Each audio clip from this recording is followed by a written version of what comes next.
Good morning. Good morning. How are you this morning? It is damp and soggy here in Dumfries. How is it where you are? Tell me where you're watching from. Tell me what the weather's like. Tell me whether you're watching live or on replay. And thank you for joining me today. Today, I'm going to be talking all about breaking down some money myths.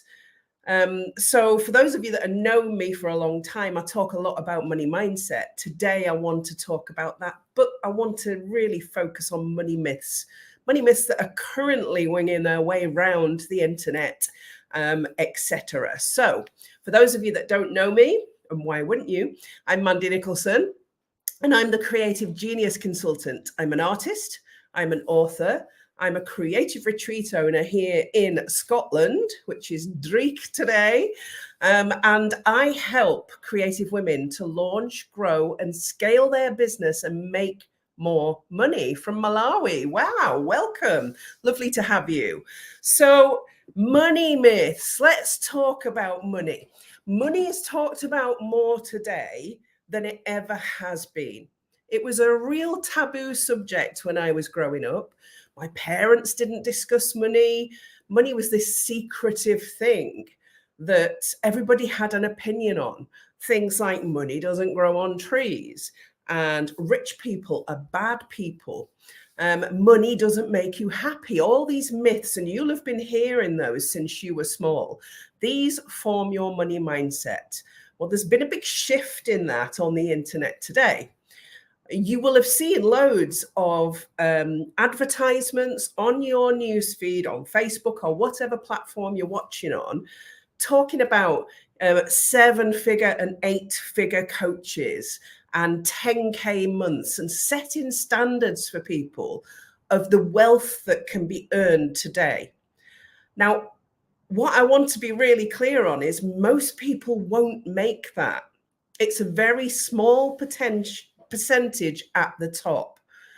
It's a really small percentage of the 8 and 7-figure coaches at the top of that pile. Okay, like anything in this world, it's the top 1%. Now, that's not because they're lucky. It's not because they are the best coaches on the planet. It's because they're great marketers. And the more they market their message about you can earn this too, the more inadequate people that don't have those marketing skills can feel at the bottom of the pile. But I want to break down some myths for you. Because as soon as you are earning 7 and 8 figures, you've got a massive amount of responsibility. Life isn't necessarily easy, and you're going to be spending a huge chunk and wad of that money on people and systems and processes and head offices and lots of other things. So let's scale it back a bit, shall we, and talk about the lower echelon, if you like, the 10K months, this new goal that seems to be out there with business owners. So let me just tell you straight, 10K months does not mean 10K months. Do you know what the difference is between a 7K month and a 7.5K month? It's £18,000. Now, you're going to be sitting there with your calculators and saying you're wrong, Mandy, but I'm not. A 7K month puts you beneath the VAT threshold. A 7.5K month means you have to register for VAT, and instantly you will pay 20% VAT on your sales. So you either have to increase your prices by that 20%, or you have to absorb that in profit. So there are steps to these big goals that you need to consider. Also, if you are earning 10K months, you're likely to be paying tax as well as having to register for VAT. So you've got to ask yourself the question, when you are setting your money goals, what do you really want to earn? How complex do you want your business to be? And I'm going to bet, as an artist or a creative, the thought of systems and processes and people and teams and head offices might actually feel a bit overwhelming at this stage. So what I'm saying to you today is it's okay to have goals that do not meet that new fancy, shiny 10K months target or 100K months target. because along with it comes so much responsibility. I believe in creating a really sustainable business, one that you know that your income is coming in every month, one that you land and it's consistent before you scale. And I've got no problem with scaling. I think, everybody should consider scaling, but in scaling, there's a whole different level. And if you're not at that level of understanding VAT and tax and building teams and training people and implementing processes and systems and potentially paying for warehouse space, head office space, if you're not ready for that yet, don't push yourself to do that kind of money. Now, it's great when we get to that 7K month and we're still a sole trader and not having to pay tax or VAT, and that's sustainable. If you think a 7K month is actually £84,000 in turnover per year, that's possibly enough for you to live on. Let me know if that is or isn't. Put a comment in there. If I'm confusing you, let me know. But I wanted to break it down and try and keep it really simple. So perhaps the first goal should be 5 to 7K months, not I want to make 6 figures. Because believe me, I'm registered for VAT and I pay tax. And it pains me when that 20% goes out of my business, but it does. And that's the benefit of having a business that I've scaled and grown. But my business is now 4 and a bit years old. I didn't do it immediately. I stayed a sole trader and kept it below that level for quite some time until I was ready to scale and ready to take on the additional responsibilities. So first things first, I don't want you to feel bad. If you're not making 10K months or 6 figures, or don't aspire to something that isn't realistic for you. Your money mindset needs to be about more than just appearances. It needs to be about sustainability in your business, predictability in your business, and consistency in your business. Wouldn't you love to know that you've got £5,000 a month every month coming in, rather than you've got 15 grand a month coming in, but you've got to put 20% away for this and 20% away for that? And it's a much nicer place to be in to start off with until you find your feet. However, even if you're under the VAT threshold and under the tax threshold, there still should be some control on your money management, because cash is king. You will know that cash flow, losing cash flow, is like a heart attack in business. It really is. If you run out of cash and you've got bills to pay, it can be really difficult and really complex, and it can affect your self-worth. It can affect your mental health. Going from feast and famine, selling loads of things one month and nothing the next. And I'm sure you've all experienced that. But there's a method that I use that helps me to constantly manage that, because I also have a seasonal business that makes a lot of money in the summer and not so much money in the winter. So I have a formula that I use. When every pound that comes into my business, I put 20% away for tax. I put 20% away for VAT. That leaves me 60 pence in the pound. And of that 60 pence in the pound, I put 20% away into savings, and 40% is what I pay myself. And that's of the net pound, because obviously I've got operational costs and wages to come off before I make that pound. So that's off my profit.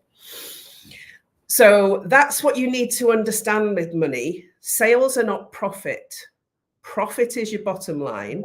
And of that profit on the bottom line, you need to have a structure that will work for you. So I call it the 20-20-20-40. Yeah, that's how it works for me. And at the end of the year, if your VAT isn't as much as that and your tax isn't as much of that, you can pay yourself a bonus. That's kind of how I look at the cash flow that comes into my business. But also, I've always got cash flow then throughout the winter to support me in the months where I might not be taking as much money. So if you've got a seasonal business or a business that is up and down, it's prudent to be looking at your money carefully and allocating it to separate funds. You can open multiple funds now within one bank account usually, so that helps you with that. Cash is king and cash flow is king. It's really, really important. And I'll be talking about that all week this week in my group. If you're not in my group, Creative Genius Corner on Facebook, get yourself over there, because I will be talking about cash and money and mindset all week this week. So money is a mindset. You are able to manage it. You are not bad with money. You may have had instances in the past where you've not managed money well. That does not mean you are bad with money. It means you were learning, like most of us did. Hands up if you got yourself in debt in your teens or 20s or even 30s. Yeah, when it was easy to get credit cards. Hands up if you've mismanaged money or you've had periods of your life where you've been on the breadline or counting pennies or not having money in your purse. Everybody usually, apart from those born into wealthy families, obviously, but the majority of us, because let's face it, there's only the top 1% that are okay financially. The rest of us usually have to work and strive. Now, money is easy. Money is easy to make if you know what you're doing, but you need to learn how to become a great marketer as well as a great artist or crafter if you want to really make the money easy to make. Because becoming a great marketer means you're going to put processes in place that will make money while you sleep. And that is possible. The people that are on your news feeds telling you that they can teach you how to make money when you sleep are not lying to you. They can. There's lots of systems and processes you can implement in your business now that can bring you passive, semi-passive income, as well as income from products that you are marketing. So money as a whole is a mindset. How you think about your business as a whole is it's a learned thing. You don't need to know everything right now, but you do need to know how important it is to set your goals at a realistic level so that you are not feeling inadequate when everybody's bragging about their 10K months or 6-figure businesses or 7-figure businesses. You are not inadequate if you are taking £60,000 a year. You're doing really well, actually. And if you are, well done to you. If you're not yet. But aspire to a sensible level that may be achievable for you, that's not going to cause you another set of problems until you're ready for them. So that's what I wanted to share with you today. I've put the link to my Mini Money Mindset free audio program in the description, and it literally is 6 short audios that you can listen to in no more than half an hour in the car. If you've got Bluetooth, while you're driving, while you're having your lunch, you can just listen. And they're about really working on how you think about money and how you think about yourself connected to money, because mindset is where it starts. Ignoring everybody else that's bragging and shouting about it on the internet is step 2. And then deciding on what your realistic goal for income is that suits you in your business where you are now, and going for that 100%. When the money comes in, being sensible in how you split it up. Remember, cash is king. If you've got any questions at all, do come over to Creative Genius Corner, or ask them if you're already in there, or ask them on my personal page or anywhere else you are, and I will try and get back to you as soon as possible. And I'm off now to do some more filming in the freezing studio downstairs because I forgot to put the heater on for TikTok. So I will see you next week, same time, same place, and thank you for watching. Bye for now.